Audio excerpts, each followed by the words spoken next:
I think that Anthony Richardson probably can be put in that conversation. It's no sure thing, of course, but there's just so many teams that need quarterbacks within the top 10. So if the Vikings are going to look into the quarterback position, they're going to have to decide what they're willing to take a risk on. I guess you can't say it's a bad draft pick if you're taking a shot at a quarterback.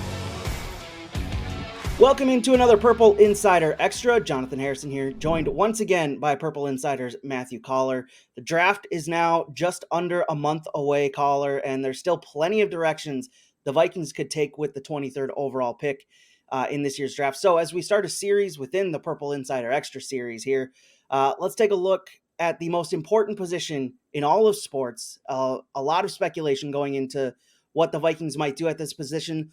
Long snapper. No, the quarterback. By now, we all know Kirk Cousins is in the final year of his contract, and the Vikings front office haven't exactly gone out of their way in showing that they want him here past 2023. So this quarterback class has 4 top talents and a mixed bag after that. First off, let's separate those top 4 into 2 groups. It seems like Alabama's Bryce Young and Ohio State's C.J. Stroud are the surefire picks in this draft, while Florida's Anthony Richardson and Kentucky's Will Levis are a little bit less so, I would say. Yeah, I agree. I want to say first that if you have a bad long snapper, you'll realize how important that long snapper is. They can derail a game if you don't have a good one.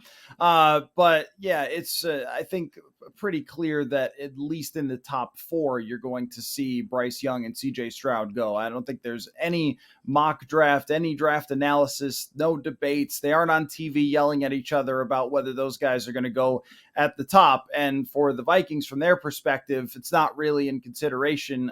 It would be impossible for them to pry franchise quarterbacks away from teams that need them so badly. And since Carolina already traded up as much as they did for number 1, they're taking a quarterback. We just don't know which one. I suspect it will be Bryce Young. But then after that, Houston needs a quarterback as well. And then I think that Anthony Richardson probably can be put in that conversation. It's no sure thing, of course, but there's just so many teams that need quarterbacks within the top 10. And then when you get to Will Levis and Hendon Hooker, that's where you start to see the separation of opinions, where all of a sudden some people have Will Levis even not in the first round, which is surprising to see that. But Bucky Brooks of NFL Network put him as a second round pick in one of his recent mock drafts, but Mel Kiper has him in the top 5. This is kind of, there's no consensus really on someone like Will Levis because he has a big arm and he's a big giant dude, but he also doesn't really have great numbers in college. So it's one of those kind of typical debates, and he doesn't have the running ability or the physical skills of someone like Anthony Richardson, which a team is likely to bet on. And then Hendon Hooker is 25 years old and he tore his ACL, but he had amazing numbers at Tennessee. The question is what those numbers meant with his age and if there's anything there more to develop. So if the Vikings are going to look into the quarterback position, they're going to have to decide what they're willing to take a risk on. Are they willing to take a risk on someone who was inaccurate throwing the ball last year and Will Levis took a lot of sacks, or on Hendon Hooker, who might have already reached the ceiling in a league where it usually takes 3 years to fully develop as a starter in the NFL? Well, Hendon Hooker will be 28 by the time that he gets to 3 years into the NFL. So those are tricky decisions, I think. But, sometimes we have more confidence than we should when it comes to the quarterbacks. We think we know exactly where they're going to go, and then we end up totally surprised. That happened last year with Desmond Ridder, with Malik Willis. And so, we can't say for sure that that's how things are going to parse out, but it kind of feels that way at this moment. And we know drafting late round quarterbacks is almost always just not really worth it unless your name's Tom Brady or for some reason Brock Purdy in 7 games last year. But those guys are the exceptions to the rule. So is there anybody else in that group of not that top 5 that might be worth a look later on in the draft?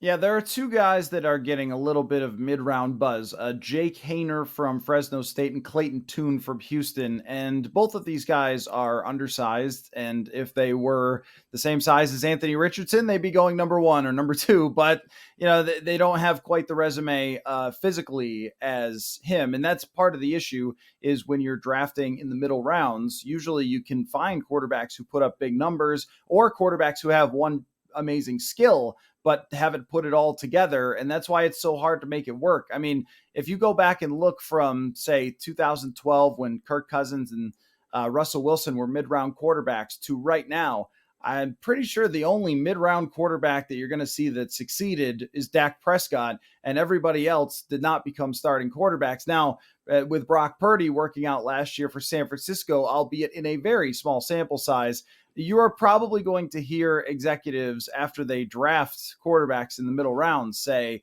well, it worked for San Francisco and Brock Purdy last year. It doesn't often turn out. It didn't turn out the last time the Vikings drafted one of these types of quarterbacks in Kellen Mond in the third round. He didn't even make it all the way through his rookie quarterback contract. So I tend to think that if the NFL scouts don't see a quarterback as a first or maybe early second round draft pick, it probably is not worth spending until the very late rounds on a developmental quarterback, because this league doesn't really develop quarterbacks. It's get in there and succeed or you're in the XFL. But if the Vikings evaluate one that they want to take a swing on, even in a year with limited draft capital, I guess you can't say it's a bad draft pick if you're taking a shot at a quarterback. That's been another Purple Insider Extra for Bring Me the Sports. Be sure to rate, review, and subscribe to the Purple Insider Podcast wherever you get your podcasts. Talk to you next time.